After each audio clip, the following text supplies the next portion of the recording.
Captain Veltar of the Hegemony Intelligence Division floated in his command pod, reviewing the latest reports from the Terran border. For months, his superiors had grown increasingly frustrated with humanity's persistent refusal to engage in proper warfare, despite numerous provocations from neighboring species. "It makes no sense," Admiral Krexvon had complained during their last briefing.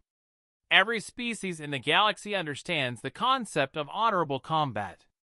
Yet these humans continue to negotiate." Veltar pulled up the classified file labeled Human Behavioral Analysis Project Pacifica. What he read made his gas-filled form ripple with unease. The Zephyrian Empire had launched 3 separate, test invasions of human colonies over the past year. Each time, instead of mounting a military response, humans had done something unprecedented. They'd invited the Zephyrian commanders to dinner. Not metaphorically. Literally.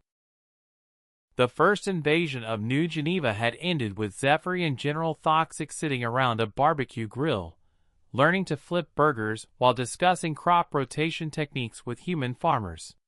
The second invasion of Kepler 442b had concluded with the entire Zephyrian fleet being taught something humans called poker, and leaving with several cases of what humans termed really good whiskey. The third invasion had been the most bewildering. The Zephyrians had landed expecting fierce resistance, only to find the human colonists had prepared a welcome party complete with what they called a potluck dinner.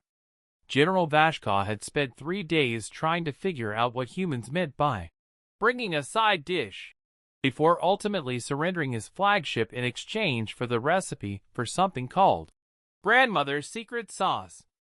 Veltar's tentacles quivered as he read the psychological evaluation reports. Every Zephyrian commander who had encountered humans reported the same disturbing phenomenon. They'd started questioning why they wanted to fight in the first place. "The humans are clearly using some form of advanced psychological warfare," the reports concluded. "Their weapon appears to be kindness." But Veltar had access to deeper intelligence files. Files that revealed the truth about humanity's apparent pacifism. Files that made his species' survival instincts scream warnings. He opened the document marked Classified, Human Historical Military Analysis Eyes Only. What he saw made his gaseous form condense with terror. Humans didn't avoid war because they were weak or cowardly. They avoided war because they were terrifyingly good at it. The file contained footage from something humans called World War II, a conflict so brutal and comprehensive that it had reshaped their entire planet. Images of cities reduced to ash, weapons that could eliminate entire populations, strategies so ruthless that they had traumatized even the victors. But that wasn't the terrifying part. The terrifying part was what came after. Humans had looked at the devastation they were capable of creating and had collectively decided, never again. They had developed something no other species in the galaxy possessed, the ability to restrain themselves.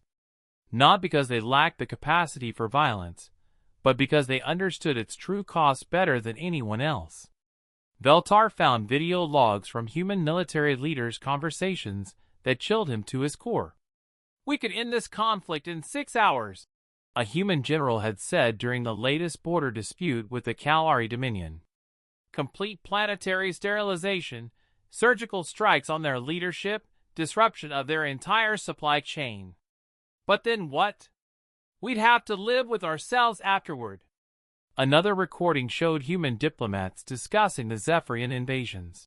"They're testing us, seeing if we'll snap. They have no idea that we're not holding back. Because we can't fight, we're holding back. Because we know exactly how well we can fight." The final document in the file made Veltar's environmental suits emergency systems activate. A single line from a human military database, marked as their unofficial motto. "The most dangerous human is not the one who wants to fight, it's the one who desperately doesn't want to." Veltar immediately transmitted an emergency message to Hegemony Command. Recommend immediate cessation of all military provocations against human territories. Humans do not avoid war due to weakness. They avoid war because they have perfected it. Suggest diplomatic outreach. Urgent. Do not mistake their restraint for inability. He attached a final note. The humans aren't avoiding war to protect themselves. They're avoiding war to protect us. In the depths of space, the hegemony fleet that had been massing for an assault on human space quietly changed course, heading home. Some sleeping giants, they had learned, were better left undisturbed.